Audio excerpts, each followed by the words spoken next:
Hi friends, నేను మీ ప్రేమ్ రాజన్. బాగున్నారా? ఈరోజు టాపిక్ ఏంటంటే పాన్ కార్డ్ మీ యొక్క శాశ్వత నెంబర్ అంటారు. ఒక వ్యక్తికి జిఎస్టి పన్నుల శాఖ ఈ నెంబరు ఇస్తుంది.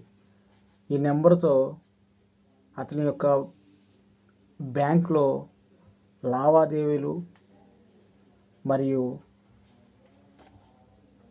బ్యాంక్ నుంచి చేసే ప్రతి ట్రాన్సాక్షన్ అండ్ విత్డ్రాస్ ఈ యొక్క నెంబర్ ద్వారా ట్రాక్ చేస్తారు. అయితే ఈ నెంబర్ని ఈ డిసెంబర్ 31 లోపు మీ ఆధార్ కార్డ్ నెంబర్తో లింక్ చేసుకున్నారా లేదా అనేది చెక్ చేసుకోవాలి.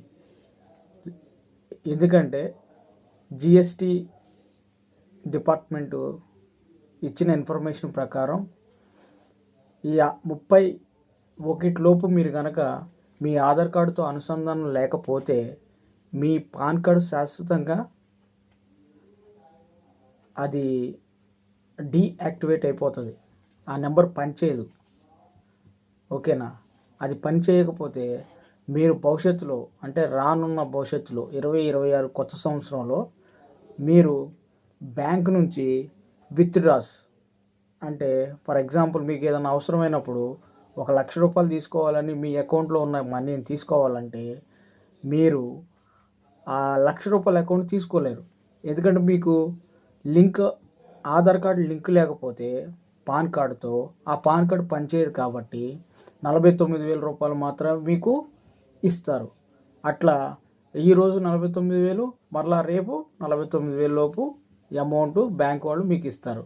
ఇలాంటి ఆర్థిక లావాదేవీలు ఇబ్బంది పడకుండా ఉండటానికి మీరు ఖచ్చితంగా జిఎస్టి శాఖ డిపార్ట్మెంట్లోకి వెళ్ళి ఆ డిపార్ట్మెంట్లోని మీరు సెర్చ్ చేస్తే ఆధార్ పాన్ లింక్ అని ఉంటుంది. దాని ద్వారా మీరు మీ ఆధార్ నెంబర్ని పాన్ కార్డుతో లింక్ చేసుకోవచ్చు. ఇది కనుక మీరు 31 లోపు చేస్తే మీ పాన్ కార్డు పనిచేస్తుంది. దీనికి పన్నుల శాఖ 1,000 రూపీస్ అనగా 1,000 రూపాయలు డబ్బులు మీరు చెల్లించాల్సి వస్తుంది.